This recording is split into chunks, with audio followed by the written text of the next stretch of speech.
In the past, people used to say, "Better to wear out your sawls than to tear your blankets."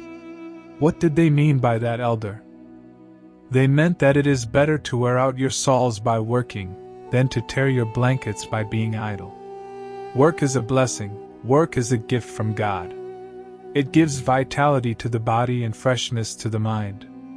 If God had not given man the ability to work, he would have become stagnant. Those who are hardworking do not stop working even in old age. If they cease to work while still having strength, they will be overcome by melancholy. That is death for them. I remember an old man in Kanitsa who was nearly 90 years old, yet he never stopped working. In the end, he died in the fields 2 hours' walk from his home. Besides, the so-called physical active rest that many seek is nothing special. It only distracts them from their anxiety. They have food, sweets, bathing, resting.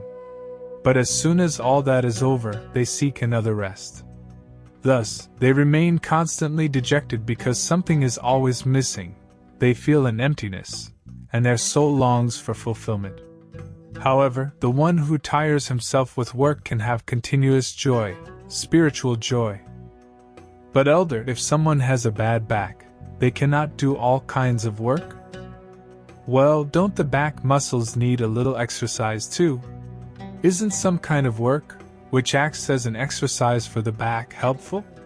Listen, I'll tell you this.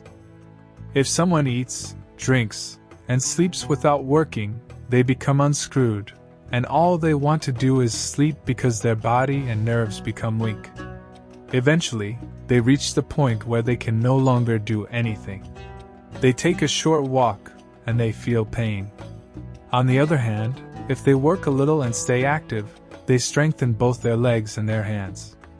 You see, those who love to work do not sleep much, or perhaps they cannot sleep at all due to exhaustion. But they have strength because work toughens them and makes them physically stronger. Work, especially for a young person, means health. I have noticed that some spoiled young men become resilient when they enter the army. The army does them good. This was mostly the case in the past. Today, they are afraid to be strict with soldiers because, as soon as they have to endure a little hardship, they start cutting their veins, having nervous breakdowns. I tell parents to pay someone and send their children to work for them so they can be healthy. It's enough for them to do some work they enjoy. A young man full of life and energy also has intelligence, and if he doesn't work, he becomes lazy. But when he sees others progressing, his ego grows, and he becomes dissatisfied with everything. He is constantly tormented by thoughts, and his mind becomes clouded. Then the devil comes and tells him, "Hey, you lost one, how far behind you have fallen?